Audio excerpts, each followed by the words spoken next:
Please join me in welcoming the National Head Corporate Affairs and Executive Board Member, Pernod Ricard India, Prasanna Mohile, and he is going to be in conversation with Managing Editor, Times Network, and Chief Business Officer, Times Influence, Mihir Bharat. Prasanna, thank you so much for joining us. As we have been talking since morning, our theme is keeping Bharat ahead. Not many people know, but you actually contribute in a big way to India's story. Not only India's story, I would say make in India, making in Bharat, if I may use that term. So, what is it that makes you so bullish on India's story? Mihir, I think today we are in a much exciting era in India. With 1.4 billion population, out of which 50% is under 25 years, the median age today is again 28, 29. So we have the young youth power today with us to further accelerate the growth of this country. So we are definitely in a much, much better place today in the world.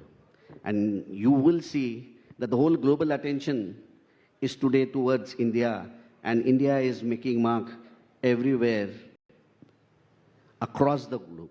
Prasanna, I want to actually talk a little more on this because 1.4 billion population is one thing.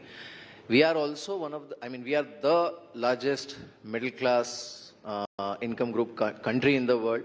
We are the youngest large economy in the world. And if we look at average per capita income, we are still in the range of $2,500 to $3,000, yes. While our neighbor, China, is already $10,000 plus.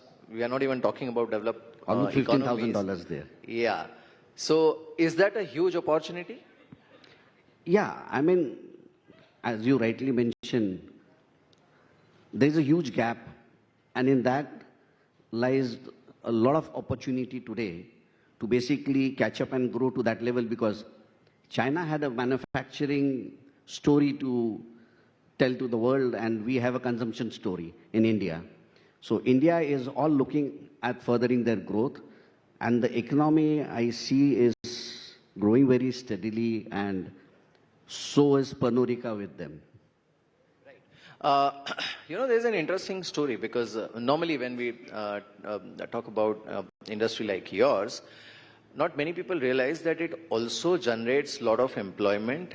It also creates a huge sustainable opportunity for the farmers, who are still the largest workforce in the country. If you can share some data points about that. Well, Mir, see, our story started, I'll take you back 30 years back, after the liberalization and the globalization era started. And I remember we started with 1 lakh cases way back in 1994. And today we are almost 7 crore cases per annum. Really? So that's the kind of growth Panorika had. And while we grew, many people don't know basically that the kind of contribution this sector has in the rural economy, in the agriculture sector, is immense. Because my byproducts are all grains. So my major investment and thrust goes into the farmer sectors. You would see this entire industry, it generates almost 50 lakh jobs, out of which 9 lakhs are because of the existence of Panorika. We contribute to 9 lakh jobs, and out of that 9 lakh jobs, 6 lakhs are into the agriculture sector. So you will see the kind of, because unless, I always believe that to achieve that dream of Vikasit Bharat 2047, there has to be a rural and urban linkage there. Till we don't fuel the rural economy, we don't invest into this sector, the real dream of achieving the Vikasit Bharat will not happen. So we believe in the 3T vision laid down by Honorable Prime Minister, talent, training and transformation. So we believe in that philosophy and we are moving ahead. This company has been very, very sensitive towards the communities also around it. So there's a lot of sustainability that we basically undertake in our area of operations. Right. But I want to understand, when you say that, the employment generation figure is so huge, I'm sure it's also adding to the economy. And, one of the strongest pivotal points for Indian economy right now is Make in India. I think you are already, one is you are making in India, you are already making for the world. Is that the right direction? Yes, so basically innovation is at the heart of Panorika. We keep on innovating and you would see 97% of our products today are all made in India. Whereas in other sectors, if you see, they are somewhere around a range of 75 to 80%, but ours is 97% products are made in India. We basically blend it with our global touch with the local craftsmanship. So there is a clearly technological upgradation as well. And how are you helping the farm sector, or I would say agri sector, with newer technologies, sharing the know-how with them, because it is one of the essential raw materials for you and you are dependent on agri sector. So modernization of agri sector is very important for you as well. So how do you ensure that? So basically, we collaborate with them. The upskilling of farmers is very important. The usage of water, the way the cultivation of crop, how maximum yield can come per acreage. So that is the kind of training also we give to them so that they benefit more. Because maybe sometimes an organic seeds might give you a lesser acreage. So we ask them to get a genetically modified seeds so that we get little better yield per acreage so that they get a sustainable farming. Right. In terms of contribution to the exchequer also, I believe this sector adds a lot. Yeah, as I mentioned to you earlier, Mihir, that this sector almost contributes 3.5 lakh to 4 lakh crores to the government exchequer. That's a huge contribution which we do. For Pernod Ricard's direct tax contribution is almost 25,000 crores. And our contribution to the GDP through the value chain is almost 40,000 crores contribution is what we do. And our major thrust is that how best we can also fuel the rural economy by investing in these areas.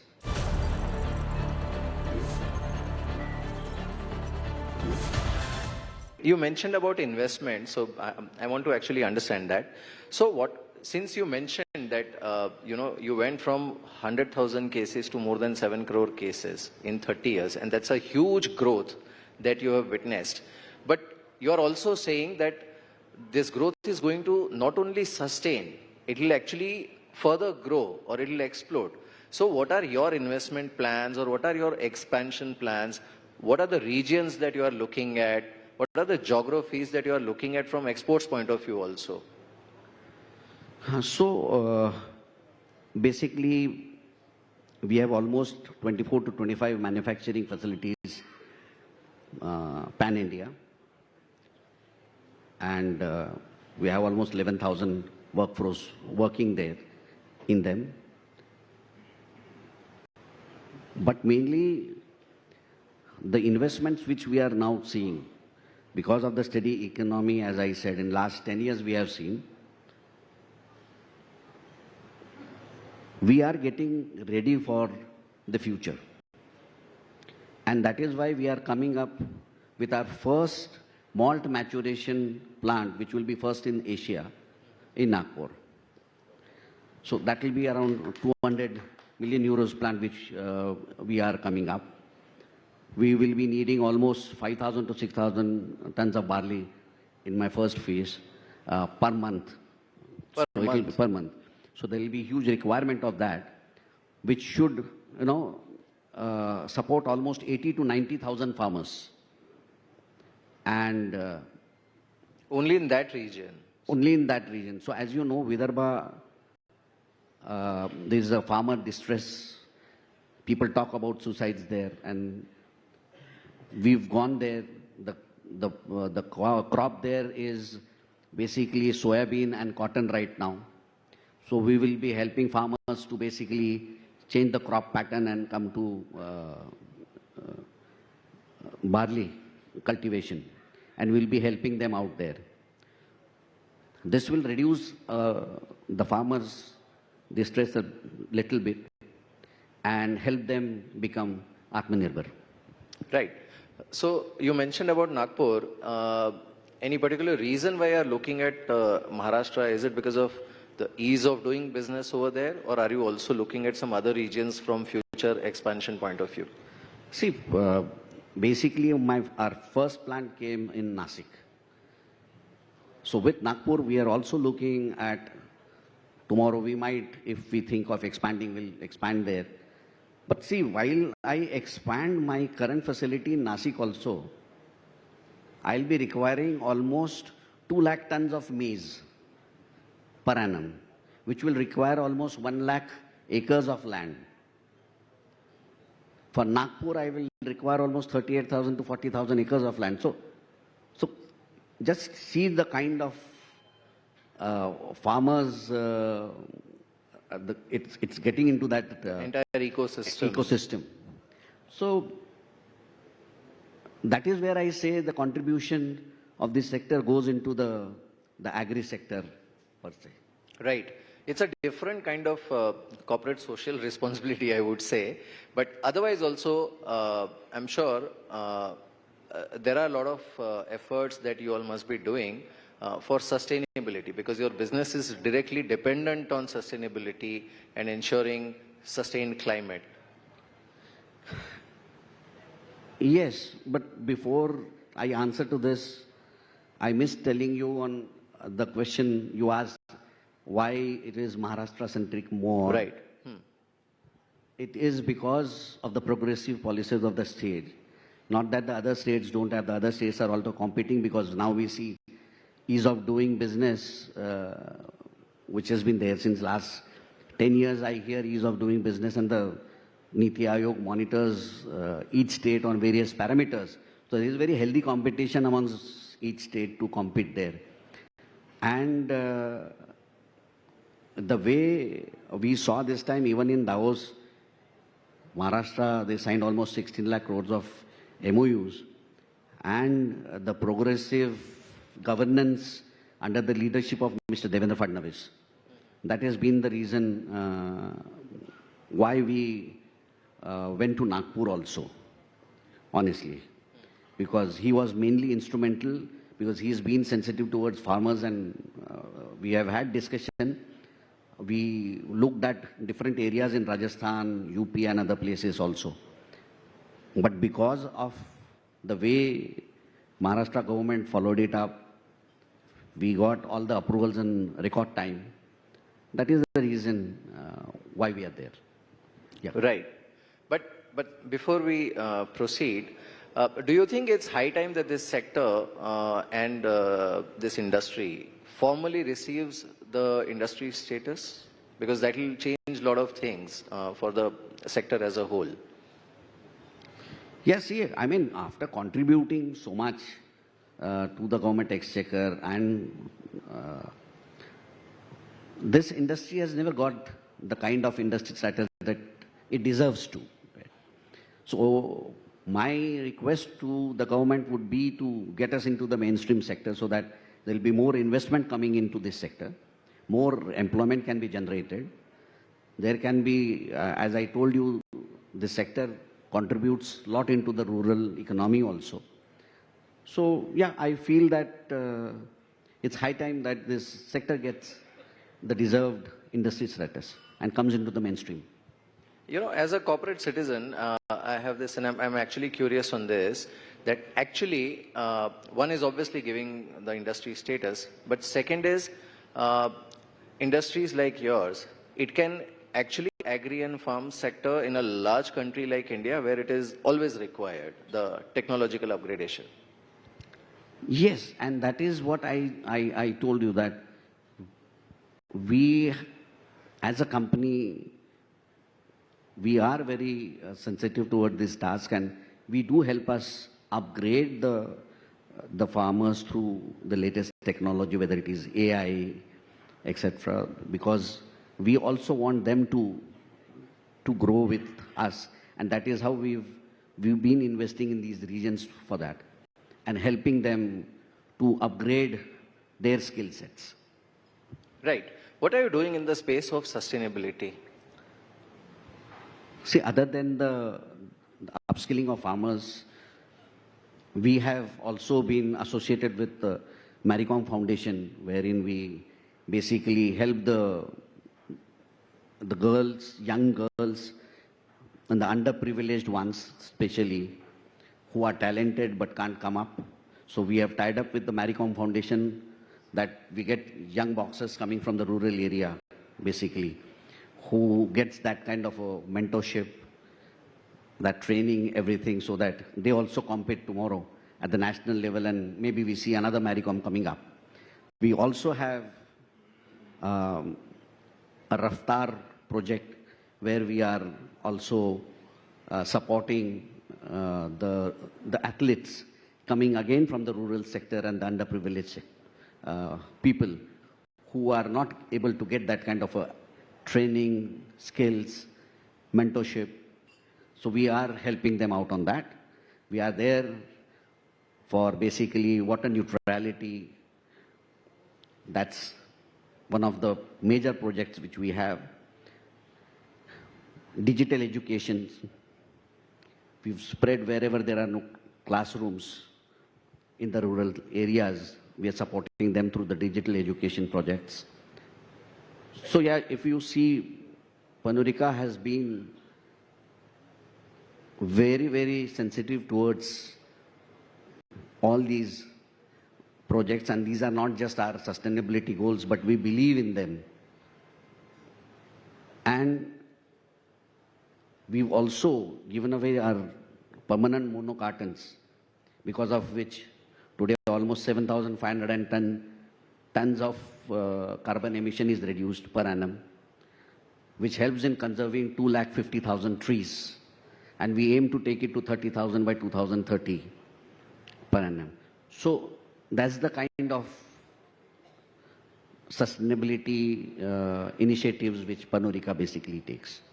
Right. One last question, Prasanna.